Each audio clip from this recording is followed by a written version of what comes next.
미국 의회가 전례 없는 대혼란에 빠졌습니다.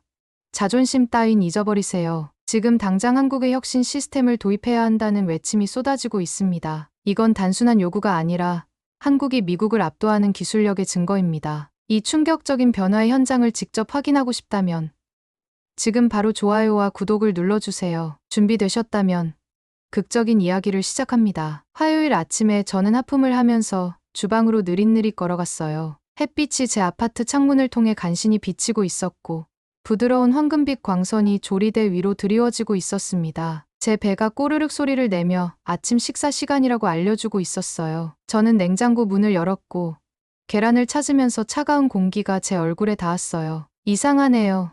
저는 혼잣말을 했어요. 계란 상자가 비어 있었습니다. 적어도 2개의 계란이 남아 있었다고 확신했었는데요. 저는 어깨를 으쓱하고 냉장고 문을 닫았어요. 괜찮아요. 그냥 가게에 가서 몇 개 사오면 되죠. 제 이름은 엘리자 카터고 뉴욕 데일리 뉴스의 기자예요. 저는 제 직업을 사랑해요. 왜냐하면 사람들이 세상에서 무슨 일이 일어나고 있는지 이해하는 데 도움이 되는 중요한 이야기들을 전할 수 있기 때문이죠. 저는 짧은 갈색 머리에 호기심 많은 초록색 눈을 가졌었고 항상 제가 보는 흥미로운 것들을 적기 위해 작은 수첩을 주머니에 넣고 다녔어요. 그 작은 수첩 덕분에 저는 몇 년 동안 큰 뉴스들을 다룰 수 있었습니다. 저는 가벼운 재킷을 걸치고 지갑을 집어들고 문 밖으로 나갔어요. 제 아파트는 제가 주로 장을 보는 지미의 식료품점에서 3블록 떨어져 있었습니다. 메인 스트리트로 모퉁이를 돌았을 때 저는 걸음을 멈췄어요. 많은 사람들이 지미의 가게 밖에 서서 안으로 들어가려고 밀고 떠밀고 있었어요. 몇몇 사람들은 화가 난 것처럼 보였고 다른 사람들은 걱정스러워 보였습니다. 도대체 무슨 일이죠?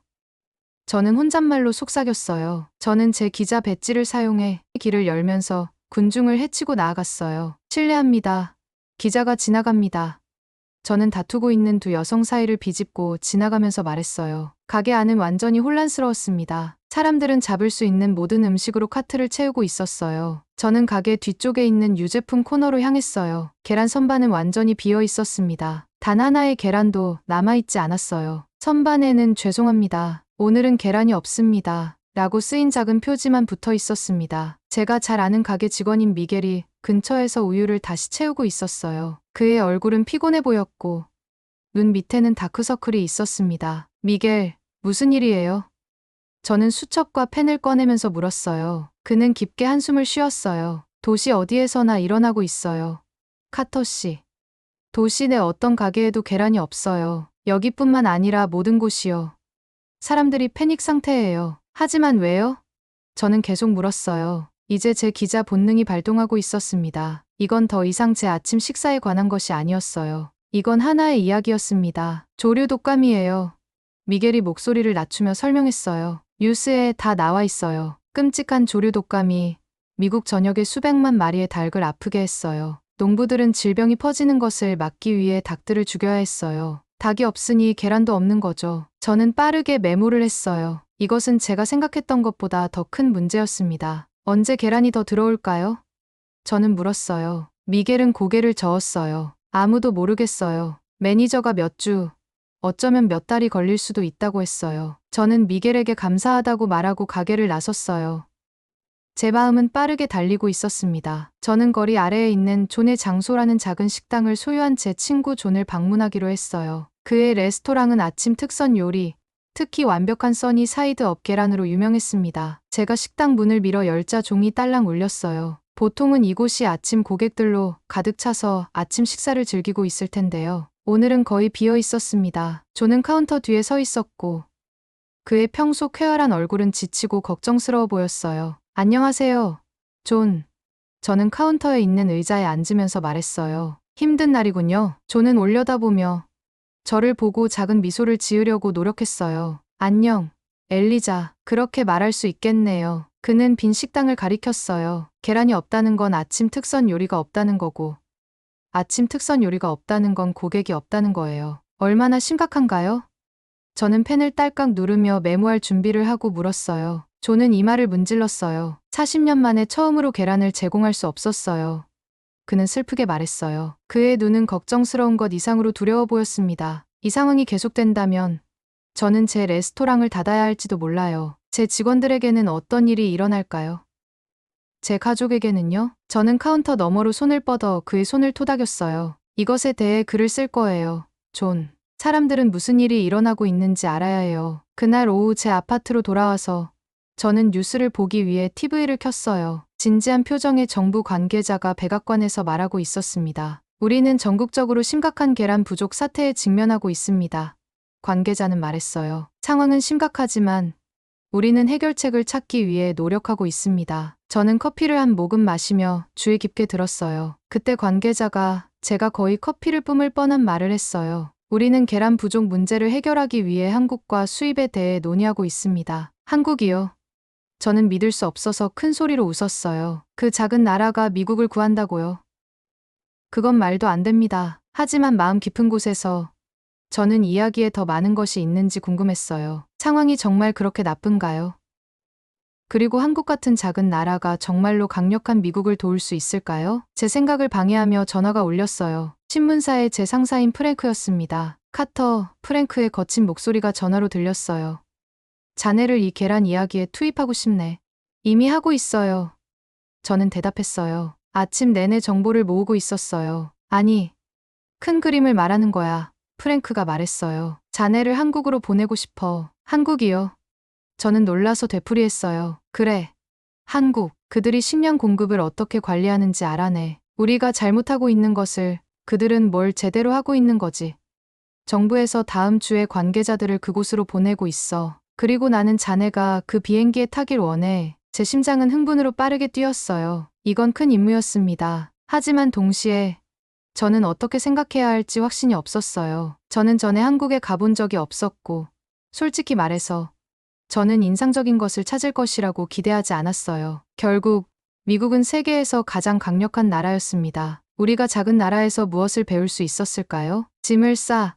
카터, 프랭크는 계속했어요. 월요일에 출발해. 전화를 끊은 후 저는 잠시 침묵 속에 앉아 모든 것을 이해하려고 했어요. 그런 다음 저는 벌떡 일어나 침실로 향했습니다. 저는 침대 밑에서 여행 가방을 꺼내 짐을 싸기 시작했어요. 먼저 카메라, 그 다음에 수첩, 그리고 많은 펜을 넣었습니다. 저는 조심스럽게 옷을 접어 여행 가방에 넣었어요. 제가 여행 가방을 닫으면서 저는 흥분과 의심이 뒤섞인 감정을 느꼈어요. 이 여행이 제가 한국에 대해, 그리고 제 나라에 대해 생각하는 방식을 완전히 바꿀 것이라는 걸 전혀 알지 못했습니다. 때때로 가장 큰 교훈은 가장 기대하지 않은 곳에서 오기도 하죠. 이 계란에 관한 단순한 이야기가 제 인생을 영원히 바꿀 것이라는 것을 저는 전혀 알지 못했었습니다. 한국으로 가는 비행기는 마치 끝나지 않을 것 같았어요. 한자리에 14시간 동안 앉아있는 건 정말 긴 시간이었습니다.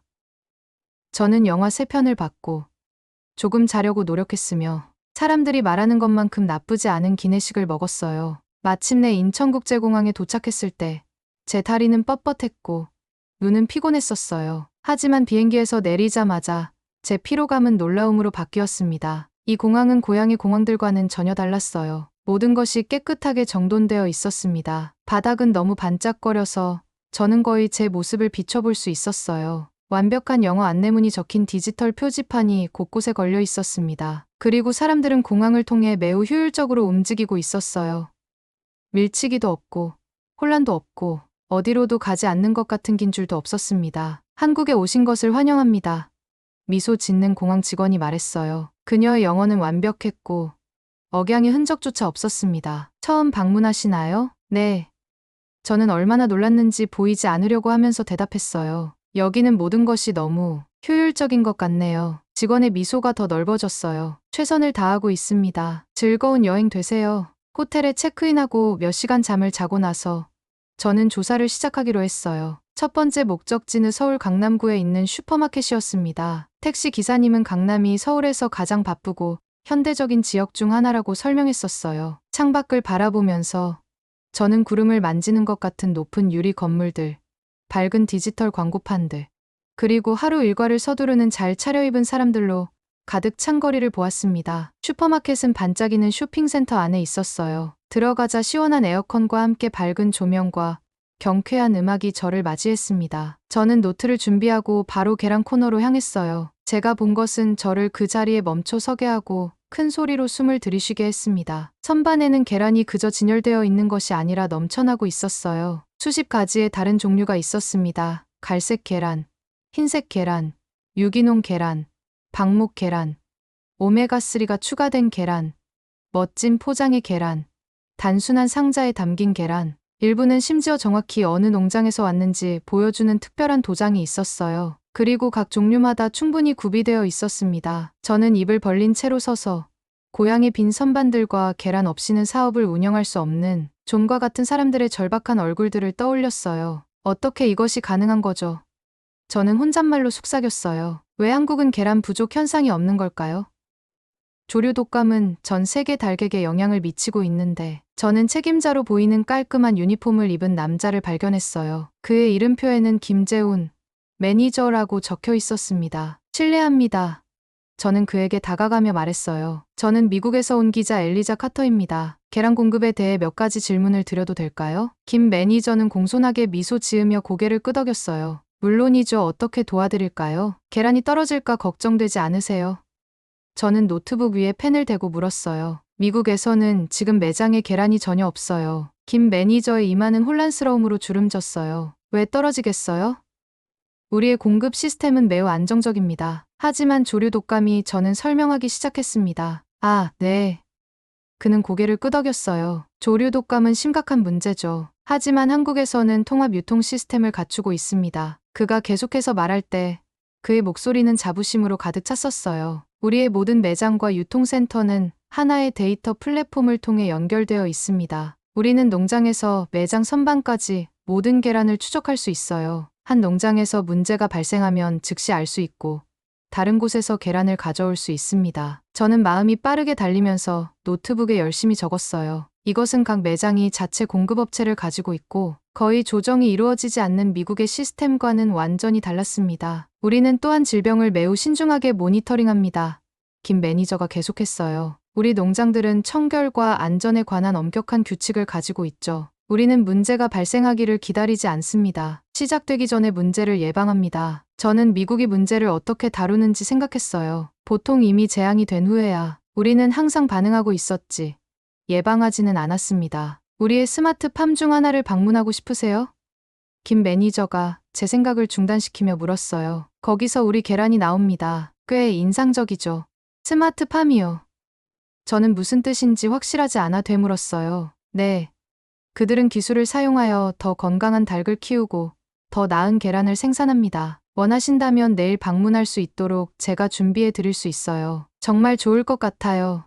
저는 열정적으로 말했어요. 이 이야기는 순간순간 더 흥미로워지고 있었습니다. 다음 날 아침, 저는 서울에서 약 2시간 거리에 있는 천안이라는 곳으로 여행했어요. 멀리 푸른 산들과 고속도로를 따라 깔끔하게 정돈된 들판이 있는 시골 풍경은 아름다웠습니다. 스마트팜에 도착했을 때 저는 또 한 번 충격을 받았어요. 저는 전형적인 닭 농장을 기대했었죠. 시끄럽고 냄새나고 작은 공간에 닭들이 붐비는. 대신 제가 본 것은 현대적인 건물이었고 깨끗하고 하얗게 지어졌으며 지붕에는 태양 전지판이 덮여 있었어요. 그곳은 농장보다는 첨단 기술 연구소처럼 보였습니다. 안으로 들어가기 전에 저는 특별한 깨끗한 옷을 입어야 했어요. 흰색 작업복, 신발 위에 신는 덧신, 헤어넷, 심지어 마스크까지. 그런 다음 모든 방향에서 미세한 안개가 분사되는 소독 구역을 걸어야 했습니다. 이 모든 것이 정말 필요한가요? 저는 제 복장이 조금 우스꽝스럽게 느껴지면서 물었어요. 농장 관리자인 이승민 씨는 진지하게 고개를 끄덕였어요. 절대적으로 필요합니다. 닭에게 가장 큰 위협은 인간이 가져오는 질병입니다. 우리는 어떤 기회도 주지 않습니다. 안에서 농장은 제가 미국에서 본 닭 농장과는 전혀 달랐어요. 모든 것이 깨끗하고 놀랍게도 조용했습니다. 닭들은 움직일 수 있는 충분한 공간이 있는 넓은 지역에서 살고 있었어요. 공기는 전혀 나쁜 냄새가 나지 않았습니다. 하지만 가장 놀라운 부분은 기술이었어요. 컴퓨터가 모든 것을 모니터링했습니다. 온도, 습도, 음식, 물, 심지어 닭의 건강까지. 벽에 있는 화면들은 실시간 데이터가 있는 차트와 그래프를 보여주고 있었어요. 우리의 AI 시스템은 닭이 어떤 증상을 보이기 전에 병이 날 수 있는지 감지할 수 있습니다. 이 씨는 화면 중 하나를 가리키며 설명했어요. 우리는 즉시 그 닭을 격리하여 질병이 퍼지는 것을 방지할 수 있습니다. 정말 놀랍네요. 저는 진정으로 놀라서 말했어요. 미국에서는 보통 많은 닭들이 이미 죽은 후에야 닭이 아프다는 것을 알게 됩니다. 이 씨는 고개를 끄덕였어요. 그것은 반응적 사고입니다. 여기 한국에서는 예방적 사고를 믿습니다. 우리는 문제가 발생하기를 기다리지 않습니다. 우리는 먼저 그것들을 예방하기 위해 열심히 노력합니다. 깨끗하고 효율적인 농장을 둘러보면서 저는 고향의 모든 빈 선반들과 마지막 계란, 상자를 두고 싸우는 패닉에 빠진 쇼핑객들에 대해 생각했어요. 미국이 한국의 접근 방식에서 배울 수 있을까요? 왜 한국은 예방에 그렇게 중점을 두나요? 저는 물었어요. 이 씨의 표정이 진지해졌습니다. 우리나라는 역사를 통해 많은 도전에 직면해 왔습니다. 전쟁, 경제 위기, 자연재해. 우리는 문제가 발생한 후에 대처하는 것보다 문제에 대비하는 것이 훨씬 낫다는 것을 배웠습니다. 식량 안보는 오늘 충분한 음식을 갖는 것뿐만 아니라 내일과 내년에도 충분한 음식을 확보하는 것입니다. 농장을 떠나면서 저는 제 안에서 무언가가 변하고 있음을 느꼈어요. 처음에 미국이 한국에서 계란을 수입할 것이라는 말을 들었을 때 저는 웃었었죠. 작은 나라가 강력한 미국을 도울 수 있다는 생각은 터무니없어 보였습니다. 이제 저는 더 이상 웃지 않았어요. 저는 배우고 있었습니다. 한국의 시스템은 단지 멋진 기술에 관한 것이 아니었어요. 그것은 다른 사고방식에 관한 것이었습니다. 비상사태에 단순히 반응하는 대신 미리 계획하는 것. 저는 어쩌면 미국이 결국 이 작은 나라에서 가치 있는 무언가를 배울 수 있을지도 모른다고 생각하기 시작했습니다. 서울로 돌아가는 기차에 앉아 아름다운 한국의 시골 풍경이 지나가는 것을 보면서 저는 노트북을 열고 글을 쓰기 시작했어요. 이 이야기는 더 이상 단지 계란에 관한 것이 아니었습니다. 그것은 문제를 해결하는 두 가지 다른 방법에 관한 것이었고, 저는 한국의 방식이 더 나을지도 모른다고 생각하기 시작했었습니다. 다음 날 아침, 저는 스마트팜에서 본 모든 것들로 머릿속이 여전히 윙윙거리는 상태로 잠에서 깼어요. 저는 너무 많은 질문들이 있었습니다. 왜 한국의 시스템은 미국의 것과 그렇게 달랐을까요? 그들은 어떻게 그렇게 발전된 것을 만들었을까요? 그리고 가장 중요한 것은 미국이 한국의 사례에서 배울 수 있을까요? 그날 제 일정에는 답을 가지고 있을지도 모르는 사람과의 인터뷰가 포함되어 있었어요. 한국식품정책국의 국장인 박민준 씨였습니다. 제 조사에 따르면 그는 이 나라에서 최고의 식량 안보 전문가 중 한 명이었어요. 저는 서울 시내의 반짝이는 정부 건물에 도착했습니다. 제 기자 증명서를 보여준 후 저는 14층에 있는 박 국장의 사무실로 안내받았어요. 엘리베이터는 너무 부드럽고 조용해서 제가 움직이는 것을 거의 느낄 수 없었습니다. 박 국장의 사무실은 저를 놀라게 했어요. 저는 고향의 정부 사무실처럼 차갑고 형식적인 곳을 예상했었죠. 대신 그 공간은 환영하는 듯하고 밝았으며 도시를 내려다보는 큰 창문들이 있었습니다. 벽은 식품 생산 데이터와 비상 대응 계획을 보여주는 다채로운 차트들로 덮여 있었어요. 화분 속 식물들이 방 구석구석에 녹색의 터치를 더했습니다. 박 국장 자신도 제가 예상했던 것과는 달랐어요. 딱딱한 정장을 입은 엄격한 관료 대신 그는 친절해 보이는 눈과 관자놀이에 은색 머리카락이 있는 친근한 모습의 사람이었습니다. 그는 따뜻한 미소와 확고한 악수로 저를 맞이했어요. 저를 만나주셔서 감사합니다. 박 국장님. 저는 창가에 있는 작은 회의 테이블에 앉으면서 말했어요. 제가 기쁩니다. 그는 완벽하고 명확한 영어로 대답했습니다. 우리는 항상 다른 나라들과 우리의 경험을 공유하게 되어 기쁩니다. 차 한잔 하시겠어요? 저는 고개를 끄덕였고 그는 아름다운 도자기 주전자에서 우리 둘 다를 위해 녹차를 따랐어요. 따뜻하고 흙냄새에 나는 향기가 우리 사이의 공기를 채웠습니다. 저는 스마트팜들과 효율적인 상점들을 봤어요. 저는 차를 조금 마시면서 시작했어요. 하지만 저는 궁금해요. 한국은 어떻게 그렇게 발전된 식량 안보 시스템을 개발했나요? 미국에 있는 것보다 훨씬 더 조직적으로 보입니다. 박 국장의 눈은 제 질문에 빛났어요. 그는 약간 앞으로 기대었고 분명히 이 주제에 열정적이었습니다. 우리 시스템은 하루아침에 만들어진 것이 아닙니다. 그는 설명했어요. 그것은 우리의 역사와 문화에서 나옵니다. 한국은 제한된 자원을 가진 작은 나라예요. 우리 역사를 통틀어 우리는 많은 침략, 전쟁, 가난에 직면해 왔습니다. 이러한 어려움들은 우리에게 중요한 교훈을 가르쳐 주었죠. 항상 준비하라는 것입니다. 그는 일어서서 일련의 사진들을 보여주는 벽으로 걸어갔어요. 그는 제게 함께 하자고 손짓했습니다. 그 이미지들은 수십 년에 걸친 한국의 변화를 보여주고 있었어요. 1950년대의 전쟁으로 찢긴 나라에서 오늘날의 현대적인 국가까지. 그 대조는 충격적이었습니다. 한국 전쟁 이후 많은 사람들이 굶주렸습니다. 그는 식량줄에 서 있는 마른 얼굴의 아이들의 흑백 사진을 가리키며 설명했어요. 우리 정부는 식량 안보를 최우선 과제로 삼았습니다. 우리는 기술, 교육, 인프라에 투자했어요. 우리는 농부들, 과학자들, 그리고 기업들 간의 파트너십을 만들었습니다. 그는 반짝이는 고층 건물들이 있는 현대적인 서울을 보여주는 마지막 사진 위에 유리를 두드렸어요. 가장 중요하게 우리는 미리 계획하는 것을 중요시하는 문화를 발전시켰습니다. 저는 미국의 접근 방식에 대해 생각했어요. 그것은 종종 문제가 위기가 된 후에야 문제를 다루는 데 초점을 맞추는 것처럼 보였습니다. 우리의 빈계란 선반들이 완벽한 예였어요. 미국에서는 우리는 더 반응적인 경향이 있어요.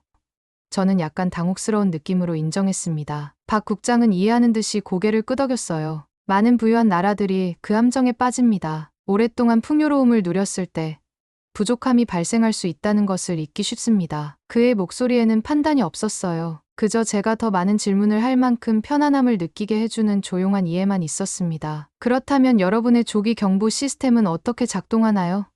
저는 물었어요. 농장 관리자가 그것에 대해 뭔가 언급했지만 저는 더 큰 그림을 이해하고 싶습니다. 박 국장은 저를 테이블로 다시 안내하고 그의 노트북에서 몇 개의 버튼을 클릭했어요. 벽에 있는 큰 화면이 밝아지며 한국의 디지털 지도를 보여주었습니다. 작은 색깔의 점들이 이미지 위에 흩뿌려져 있었어요. 빨간색, 파란색, 녹색, 그리고 노란색. 이 모든 점들은 무엇인가요? 저는 더 가까이 몸을 기울이며 물었어요. 우리의 전체 식품 공급망입니다. 그는 명백한 자부심으로 설명했어요. 빨간 점들은 농장들이에요. 파란색은 가공시설들입니다. 녹색은 유통센터들이고요. 노란색은 소매점들입니다. 그는 다른 버튼을 클릭했고 점들은 전국에 걸쳐 웹을 형성하는 얇은 선으로 연결되어 부드럽게 맥동하기 시작했어요. 우리 시스템은 식품 공급망의 모든 단계에서 실시간 데이터를 수집합니다. 그는 설명했어요. 만약 특정 농장들에서 계란 생산이 감소하거나 또는 소비자 수요가 일부 지역에서 갑자기 증가한다면 우리의 AI 시스템은 이러한 패턴들을 즉시 감지합니다. 그러면 우리는 유통을 조정하거나 다른 농장들에서 생산을 증가시키거나 필요하다면 계란을 수입할 수도 있어요. 모두 소비자들이 어떤 부족함도 알아차리기 전에 말이죠. 저는 제가 보고 있는 것에 놀라서 화면을 응시했어요. 그렇다면 여러분은 몇 달 전에 전 세계 조류 독감 상황에 대해 알고 계셨군요. 저는 물었습니다. 네. 그리고 우리는 바로 조치를 취했습니다. 우리는 농장들의 생물 보안을 강화하고 영향을 받지 않은 시설들에서의 생산을 늘렸으며 파트너 국가들과의 수입 협정을 확보했어요. 모두 한국에서 첫 번째 사례가 나타나기 전에 말이죠. 정말 놀랍네요. 저는 열심히 메모를 하면서 말했어요. 제 손이 제 생각을 따라가기 힘들 정도였습니다. 박 국장은 제 반응에 미소를 지었어요. 그것은 단지 기술에 관한 것만이 아닙니다. 그는 노트북을 닫으며 강조했어요. 협력에 관한 것이죠. 우리 정부는 농부들, 유통업자들, 그리고 소매업자들과 긴밀히 협력합니다. 모든 사람이 정보를 공개적으로 공유해요. 모든 사람이 식량 안보가 공동의 책임임을 이해합니다. 우리는 1시간 더 이야기했어요. 박 국장은 저의 모든 질문에 인내심을 가지고 대답해 주었고 결코 저를 서두르게 만들지 않았습니다. 그는 한국의 식량 안보 시스템이 어떻게 수십 년에 걸쳐 발전해 왔는지 지속적인 개선과 혁신을 통해 설명했어요. 우리의 만남이 끝나갈 무렵 그는 저에게 작은 선물을 건네주었어요. 전통적인 한국 디자인이 있는 아름다운 책갈피였습니다. 당신의 방문을 기념하는 작은 선물입니다.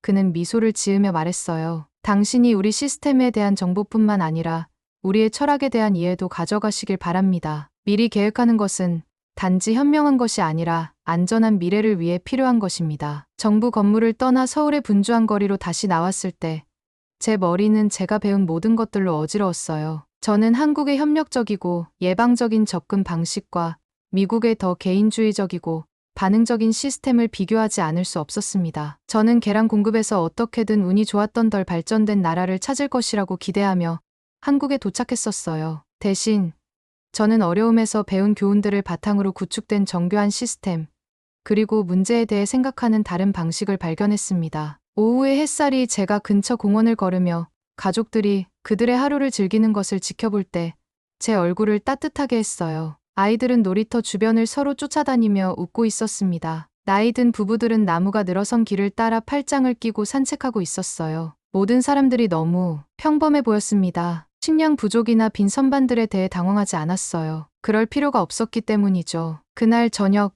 호텔 방에서 저는 노트북을 열고 제 기사를 쓰기 시작했어요. 제 손가락은 제가 배운 모든 것을 담으려고 하면서 키보드 위를 날아다녔습니다. 이것은 더 이상 계란에 관한 것만이 아니었어요. 그것은 국가적 도전에 대한 두 가지 다른 접근 방식, 그리고 미국이 어떻게 가장 기본적인 가정들 중 일부를 재고해야 할 필요가 있는지에 관한 것이었습니다. 제가 밤늦게까지 글을 쓰면서 저는 제 안에서 무언가가 변했다는 것을 깨달았어요. 한국에 대한 제 초기의 냉소적인 태도는 완전히 사라졌었습니다. 그 자리에는 점점 커지는 존경심, 그리고 중요한 질문이 있었어요. 만약 한때 전쟁으로 황폐화된 나라가 그 국민들을 보호하기 위해 그렇게 인상적인 시스템을 구축할 수 있었다면 미국도 같은 일을 하지 못하게 하는 것은 무엇일까요? 저는 그 질문이 여전히 제 마음속에 울려 퍼지는 상태로 잠이 들었고 빈 선반들이 다시 가득 채워지는 꿈을 꾸었습니다. 한국에서의 저희 마지막 날이 너무 빨리 다가왔어요. 집으로 돌아가는 비행기를 타기 전에 마지막으로 한 곳을 더 방문할 계획이 있었습니다. 윤 씨라는 여성이 소유한 또 다른 스마트팜이었어요. 제 가이드는 그곳이 이 나라에서 가장 발전된 농장 중 하나라고 말했었고 저는 그것을 보기 위해 기다릴 수 없었습니다. 우리가 시골을 운전해서 지나갈 때 아침은 밝고 맑았어요. 멀리 초록색 언덕들이 펼쳐져 있었고 과일 나무들이 도로의 일부를 따라 줄지어 있었습니다. 농장에 도착했을 때 저는 그곳이 제가 처음 방문했던 농장보다 훨씬 더 현대적으로 보인다는 것을 바로 알아차렸어요. 태양광 패널이 지붕 전체를 덮고 있었고 건물은 햇살 속에서 하얗게 빛나고 있었습니다. 윤 여사는 따뜻한 미소와 함께 입구에서 저를 맞이했어요. 그녀는 저보다 키가 작았고 그녀가 미소 지을 때 모서리가 주름진 친절한 눈을 가지고 있었습니다. 그녀의 영어는 박 국장의 영어만큼 완벽하지는 않았지만 그녀의 열정이 모든 단어를 명확하게 만들었어요. 써니사이드 농장에 오신 것을 환영합니다. 그녀는 살짝 고개를 숙이며 말했어요. 우리의 일을 보여드릴 수 있어서 매우 기쁩니다. 이전 농장에서처럼 저는 들어가기 전에 특별한 깨끗한 옷을 입어야 했어요. 하지만 이번에는 전혀 신경 쓰지 않았습니다. 저는 이제 이러한 예방 조치들이 왜 그렇게 중요한지 이해했었어요. 안으로 들어가 저는 제가 본 것에 놀라 숨을 들이켰어요. 이 농장은 완전히 다른 수준이었습니다. 작은 로봇들이 달 구역 사이를 부드럽게 움직이며 계란을 수집하고 새들을 모니터링하고 있었어요. 곳곳에 있는 컴퓨터 화면들은 온도, 습도, 달들의 건강에 대한 정보를 표시하고 있었습니다. 모든 것이 깨끗하고 효율적이며 첨단 기술이었어요. 우리는 매일 10만 개 이상의 계란을 생산합니다. 윤 여사는 우리가 시설을 걸으면서 자랑스럽게 설명했어요. 그녀는 벽에 있는 차트를 가리켰습니다. 그리고 우리는 5년 동안 단 한 건의 조류 독감 사례도 없었어요. 정말 놀랍네요. 저는 진심으로 감명받아 말했어요. 미국에서는 거의 모든 대형 농장이 영향을 받았습니다. 윤 여사의 얼굴은 동정심으로 부드러워졌어요. 당신 나라의 계란 부족에 대해 들었어요. 곧 나아지길 바랍니다. 당신 같은 농장 덕분에 좋아질 것 같아요. 저는 대답했어요. 한국은 지금 미국으로 계란을 수출하고 있고 그것이 우리 농장들이 회복될 때까지 도움이 될 거예요. 윤 여사는 그 말에 환하게 웃었어요. 도울 수 있어서 기쁩니다. 그것이 이웃이 하는 일이죠. 그렇죠.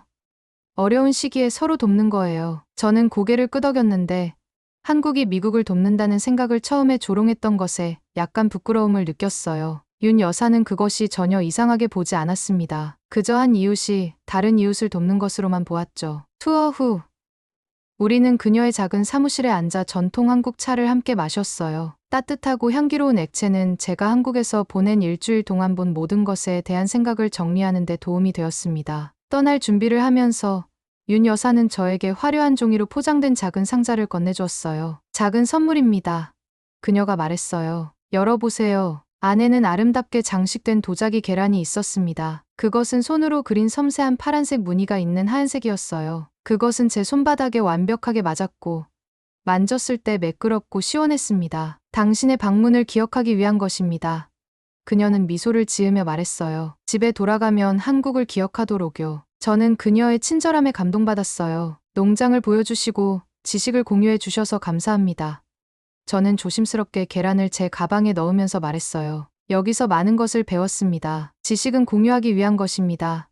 윤 여사는 간단히 대답했어요. 음식처럼 말이죠. 그 말들은 몇 시간 후 공항으로 향하면서도 저와 함께 머물렀습니다. 미국으로 돌아가는 긴 비행 동안 저는 한국에서 본 모든 것에 대해 생각하는 것을 멈출 수 없었어요. 저는 노트북을 꺼내 페이지의 노트들을 넘겨보며 카메라의 사진들을 보고 대화들을 기억했습니다. 제가 처음 미국이 한국에서 계란을 수입할 것이라는 말을 들었을 때 저는 큰 소리로 웃었었어요. 작은 나라가 강력한 미국을 도울 수 있다는 생각은 저에게 터무니없어 보였습니다. 이제 저는 그 반응에 대해 당혹스러움을 느꼈어요. 중요한 것은 크기가 아니었습니다. 계획, 협력, 그리고 올바른 마음가짐을 갖는 것이었어요. 반응보다는 예방에 중점을 둔 한국의 방식은 미국의 선반들이 비어있는 동안에도 그들의 계란 공급을 안정적으로 유지했었습니다. 저는 눈을 감고 고향의 절박한 쇼핑객들, 빈 선반들, 그리고 계란 없이 식당을 어떻게 유지할지 걱정하는 존의 얼굴을 그려보았어요. 그런 다음 한국의 완전히 채워진 시장들, 윤 여사의 깨끗하고 효율적인 농장, 그리고 박 국장의 차분한 자신감을 생각했습니다. 그 차이는 자원이나 힘에 관한 것이 아니었어요. 관점에 관한 것이었습니다. 제 비행기가 마침내 뉴욕에 착륙했을 때 저는 시차 때문에 몸이 무거워지는 것을 느꼈지만 제 마음은 완전히 깨어 있었어요. 잠을 자러 집에 가는 대신 저는 제 기사를 마무리하기 위해 사무실로 바로 갔습니다. 저는 밤새도록 일했고 제 손가락은 키보드 위를 날아다녔으며 이 중요한 이야기를 올바르게 전하기로 결심했었어요. 제 기사는 단지 계란에 관한 것이 아니었습니다. 그것은 문제를 해결하는 두 가지 다른 방법에 관한 것이었어요. 그리고 저는 모든 미국인이 제가 배운 것을 이해하기를 원했습니다. 다음 날 아침, 제 기사는 제 신문의 일면에 실렸어요. 헤드라인은 다음과 같았습니다. 미국이 한국의 훌륭한 시스템에서 배울 수 있는 것. 저는 사람들의 반응을 기다리며 긴장되게 입술을 깨물었어요. 그들이 이해할까요? 아니면 국가적 자부심 때문에 제 발견을 무시할까요? 반응은 제가 상상할 수 있었던 것보다 더 컸어요. 제 기사는 즉각적인 센세이션이었습니다. 다른 신문들은 그것을 다시 인쇄했고 텔레비전 쇼들은 그것을 논의했으며 사람들은 온라인에서 그것을 공유했어요. 제 전화는 다른 기자들과 독자들의 전화로 계속 울렸습니다. 많은 미국인들은 그들이 거의 알지 못했던 나라가 그렇게 발전된 시스템을 개발했다는 것을 알게 되어 놀랐어요. 물론 일부 사람들은 방어적이었습니다. 미국은 다른 나라들을 모방할 필요가 없습니다. 그들은 온라인 댓글에서 말했어요. 우리는 우리 자신의 문제를 해결할 수 있습니다. 하지만 많은 다른 사람들은 더 열린 마음을 가지고 있었어요. 만약 뭔가가 더 잘 작동한다면 우리는 그것으로부터 배워야 합니다. 그들은 주장했어요. 자존심이 진보를 방해해서는 안 됩니다. 대화는 소셜미디어에서 저녁 식탁에 이르기까지 전국으로 퍼졌어요. 사람들은 식량 안보 시스템에 대해 이야기하고 있었습니다. 저는 그것이 그렇게 인기 있는 주제가 될 수 있다고 생각해 본 적이 없었어요. 몇 주 후, 저는 중요한 전화를 받았습니다. 농무부가 저를 워싱턴 DC로 초대해서 제가 한국에서 배운 것에 대해 정부 관리들과 대화하도록 했어요. 여행을 위해 짐을 싸면서 저는 긴장되는 기분이 들었어요. 이들은 전체 국가를 위한 정책을 만드는 고위 관리들이었습니다. 그들이 정말로 제 말을 들을까요? 제 가방에 저는 주의 깊게 제 노트들, 인쇄된 사진 복사본들, 그리고 윤 여사가 저에게 준 도자기 계란을 넣었어요. 그것은 저에게 일종의 행운의 부적이 되었습니다. 워싱턴의 정부 건물은 높은 기둥들과 대리석 바닥으로 인상적이었어요. 저는 약 20명의 진지해 보이는 관리들이 큰 테이블 주위에 앉아있는 회의실로 안내되었습니다. 제가 들어가자 그들 모두 저를 바라보았어요. 저는 깊게 숨을 들이쉬고 제가 배운 것을 공유하기 시작했어요. 저는 그들에게 스마트팜들의 사진을 보여주고 통합 유통 시스템을 설명하고 한국의 식량 공급을 안전하게 유지하는 예방적 접근 방식을 설명했습니다. 한국 시스템은 단지 기술에 관한 것이 아닙니다. 저는 모든 사람이 볼 수 있도록 도자기 계란을 들어 올리며 설명했어요. 그것은 다른 사고방식에 관한 것입니다. 비상사태에 단순히 반응하는 대신 미리 계획하는 것이죠. 놀랍게도 관리들은 주의 깊게 들었어요. 그들은 생각 깊은 질문을 하고 메모를 했습니다. 한 고위 관리는 심지어 인정했어요.